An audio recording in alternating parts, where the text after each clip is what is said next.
Bakit kailangan natin maglagay ng fuel treatment sa ating mga motorcycle?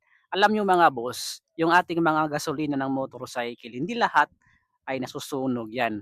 Meron yan naiiwan mga busing that create carbon residue.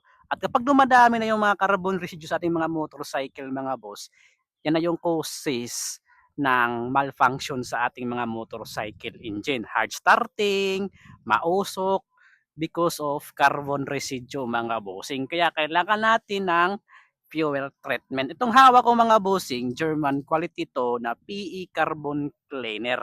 Nakakatulong to mga boss para ma-eliminate yung mga carbon residue na namumuo sa top ng ating piston mga bossing para mas efficient yung ating combustion ng ating mga motorcycle. Mas maganda, mas makakatipid tayo sa gasolina. Ito mga boss, itong Mars Fuel System Cleaner mga bossing, affordable lang to dyan sa Ilo Basket. Nakakatulong to mga boss sa mga motorcycle natin. Ito mga bossing 120 ml na to. Ito mga boss, sakto to sa mga kotse. Pero kung motor mga bossing like Honda Click, Mio, mga dalawang cup lang nito mga bossing, dalawang cup lang nito ang ilagay mo sa isang full tank ng motorcycle mo. Pero kung EDB mga boss, Nmax, Aerox, mga apat nito mga bossing, apat na cup nito ang ilagay mo. Ito mga bossing yung ginagamit ko sa mga motorcycle ko. Itong Mars Fuel System Cleaner na German quality mga boss. Kaya naman mga boss,